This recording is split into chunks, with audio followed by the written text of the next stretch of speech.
आज इंसान के पास इतिहास में शायद सबसे ज़्यादा सुविधाएं मौजूद हैं। ज़ोमैटो वाला दरवाजे तक आ जाता है खाना लेकर, गाड़ी हमें एक जगह से दूसरी जगह पहुंचा देती है। एक बटन दबाओ और मशीन आपके लिए कोई भी काम कर देती है। पर फिर भी अगर आप गौर करें, आज का इंसान अपने दादा परदादा या अपने माँ बाप के मुकाबले शारीरिक रूप से कमज़ोर है। और सबसे हैरानी वाली बात ये है, इसका वजह आलस नहीं है, इसकी वजह वही है वो सुविधाएं जिन्हें हम रोज़ इस्तेमाल करते हैं, वो भी बिना सोचे समझे। इसको हम जस्टिफाई कर सकते हैं कि ये तो होना ही चाहिए ना, लेकिन यूटिलिटी एक चीज़ है और उस पर डिपेंडेंसी अलग, और इसी को आज हम समझेंगे। ज़रा अपने दिन के बारे में सोचिए। सुबह उठते ही बिस्तर से लेकर बाथरूम तक ज़्यादातर चीज़ें हाथ की पहुंच में रहती हैं। ऑफिस जाना हो या काम पर जाना हो तो लिफ्ट है, गाड़ी है या बाइक है। 5वीं मंजिल तक जाना हो तो सीढ़ी चढ़ने का सवाल ही नहीं उठता, लिफ्ट है ना। कपड़े धोने हैं तो मशीन कर देगी। खाना बनाना भारी लगे तो ऐप से मंगा लो, आधे घंटे में दरवाजे पर होगा। सामान लाना है, चाहे वो राशन हो या कोई भारी चीज़, डिलीवरी वाला उठाकर घर तक पहुंचा देता है। अभी तो मैंने एक न्यू सर्विस देखी जो आपका सामान एयरपोर्ट पर असेंबल करके आपको ले जाने में हेल्प करेगा। वो कुछ डिलीवरी बॉयज़ होते हैं, वो आपका सामान एक तरह से एडजस्ट करेंगे, फिर कैसे कैसे उसको रखना है वो सब में उसकी आपकी हेल्प करेंगे। और मैं यहाँ ये नहीं कह रहा हूँ कि ये सुविधाएं बुरी हैं, बिल्कुल भी नहीं। हर सुविधा अकेले देखने पर बहुत मामूली लगती है, लेकिन एक लिफ्ट लेना, एक डिलीवरी मंगाना और एक सोफ़ा पर बैठना, इनमें से कोई भी चीज़ अकेले किसी को कमज़ोर नहीं बनाती। पर यही असली सवाल छुपा हुआ है। हम आमतौर पर सोचते हैं कि कमज़ोरी की वजह है एक्सरसाइज ना करना, या उम्र का बढ़ना, या फिर आलस। ये जवाब आसान है, इसलिए हम इसी पर रुक जाते हैं। पर ज़रा एक पल के लिए सोचिए, क्या हो अगर वजह इससे कहीं गहरी हो? क्या हो अगर आलस कोई वजह ही ना हो, बल्कि एक नतीजा हो? यानी बॉडी पहले कमज़ोर हुआ और उसके बाद हमें आलस महसूस होने लगा, ना कि उल्टा। आम धारणा यही है कि जो लोग जिम नहीं जाते, एक्सरसाइज नहीं करते, वही कमज़ोर रह जाते हैं। ये बात पूरी तरह से गलत नहीं है, पर ये सिर्फ आधी कहानी है।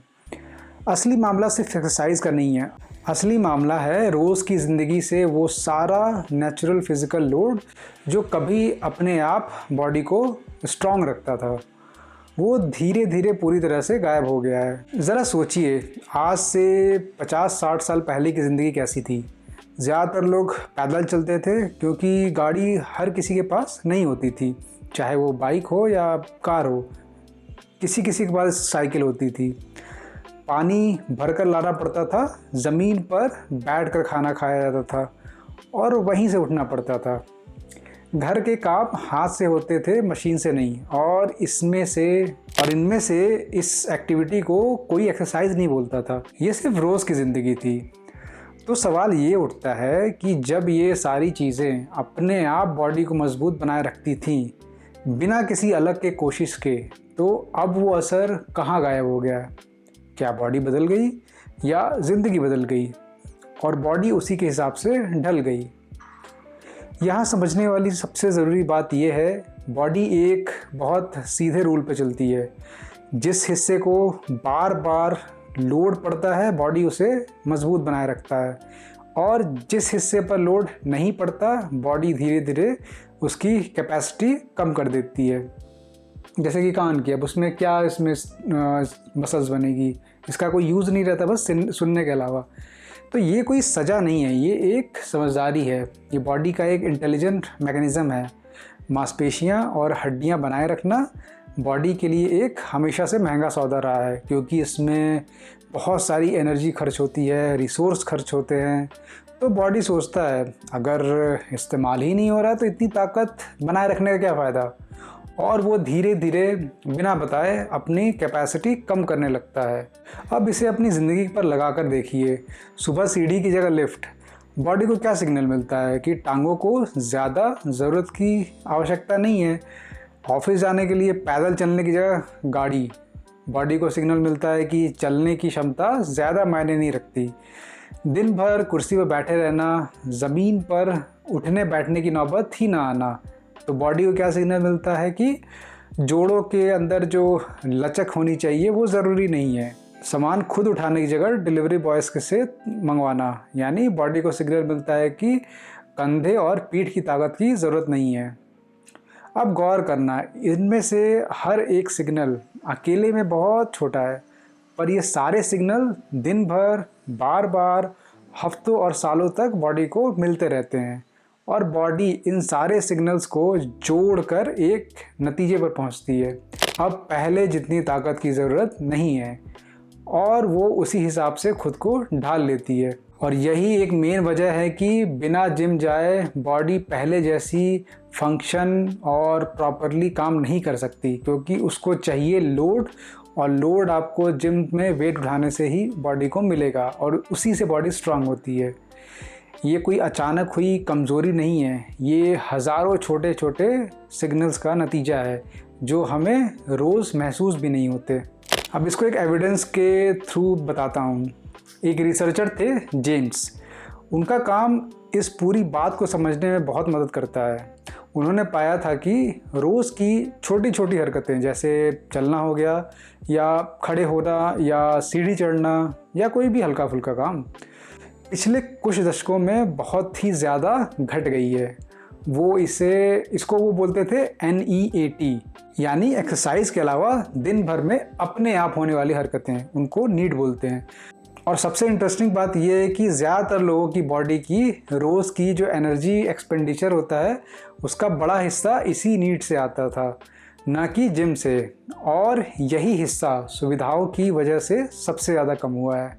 तो अब पूरी तस्वीर साफ़ होती है। बॉडी कमज़ोर होने की वजह से सिर्फ ये नहीं है कि हम जिम नहीं जाते या एक्सरसाइज नहीं करते। असली वजह ये है कि रोज़ की ज़िंदगी से वो लोड ही गायब हो गया जो कभी बिना किसी कोशिश के अपने आप बॉडी को मजबूत रखता था। कन्वीनियंस ने हमारा काम आसान तो बनाया है और ये सच है, और इसके लिए मैं भी थैंकफुल हूँ और आपको भी होना चाहिए। पर उसी के साथ उसने बॉडी की वो ज़रूरत ख़त्म कर दी जिसके लिए बॉडी बनी थी। अब ज़रा सोचिए, ये सिर्फ एक बात नहीं, ये पूरी ज़िंदगी में कहाँ कहाँ दिखती है। सेहत में हड्डियाँ धीरे धीरे कमज़ोर होने लगती हैं, जोड़ों में जल्दी अकड़न आने लगती है, और कमर दर्द जैसी दिक्कतें जो पहले सिर्फ बुज़ुर्गों में दिखती थी अब जवान उम्र में आम हो गई है। जवान मतलब 20-30 साल वालों को भी बोल रहा हूँ, उनमें वो 50-60 साल वाली बीमारियां आ रही हैं। रोज़मर्रा की ज़िंदगी में जैसे कि अचानक कोई भारी सामान उठाना पड़ जाए या सीढ़ियां तेज़ी से चढ़नी पड़ी तो सांस जैसे फूलने लगती है। बॉडी साथ नहीं देती है उस टाइम पे, और इससे अजीब सी एक अनकंफर्टेबल महसूस होता है जो पहले कभी महसूस नहीं हुई थी। और इसका एक पैसों में भी इफ़ेक्ट पड़ता है कि जो ताकत कभी रोज़ की ज़िंदगी में मुफ्त में मिलती थी अब उसे वापस पाने के लिए जिम की मेंबरशिप लेनी पड़ती है, ट्रेनर रखना पड़ता है, या फिर बाद में इलाज पर खूब सारा पैसा खर्च करना पड़ता है। और सबसे गहरी बात, उम्र बढ़ने पर जो लोग जवानी में बॉडी से ये लोड पूरी तरह हटा देते हैं उन्हें बुढ़ापे में छोटे छोटे कामों के लिए दूसरों पर डिपेंडेंट होना पड़ता है, जैसे उठना बैठना या चलना या सीढ़ी चढ़ना, जो कभी अपने आप में बिना सोचे हो जाते थे। अब सवाल ये है कि करे क्या, इतना सारा तो बोल दिया, सॉल्यूशन क्या है। तो कन्वीनियंस को पूरी तरह छोड़ देना तो पॉसिबल नहीं है और ना ज़रूरी भी है, पर जो लोड सुविधाओं ने हटाया है उसको सोच समझकर थोड़ा थोड़ा वापस अपनी ज़िंदगी में जोड़ा जा सकता है, जहाँ पर भी पॉसिबिलिटी हो। लिफ्ट की जगह सीढ़ी हम लोग चुन सकते हैं, खासकर 2-3 मंजिल तक तो जा ही सकते हैं, उतना चढ़ना कोई बड़ी बात नहीं है। छोटी दूरी के लिए गाड़ी की जगह पैदल चलने की आदत डाल सकते हैं, और हफ्ते में कुछ दिन बॉडी पर जानबूझकर वेट का लोड डालना पड़ेगा, चाहे वो जिम में हो या घर पर किसी को सामान उठाने के लिए। दिन भर कुर्सी पर बैठे रहने की जगह बीच बीच में ज़मीन पर बैठने और उठने जैसी हरकतें शामिल करनी पड़ेंगी, क्योंकि यही हरकत जोड़ों की लचक बनाए रखती है। और जहां हो सके अपना सामान खुद उठाएं, डिलीवरी वाले पर पूरी तरह से डिपेंडेंट ना रहें। ये एक कन्वीनियंस है, लेकिन इसका मतलब ये नहीं कि आप उसको लेवरेज की तरह यूज़ करें। इनमें से कोई भी बदलाव अकेले बड़ा इफ़ेक्ट तो नहीं डालेगा, पर याद रखिए कमज़ोरी भी अकेले किसी एक चीज़ से नहीं आई है, वो हज़ारों छोटे छोटे सिग्नल से आई है जो सालों तक जमा होते रहे।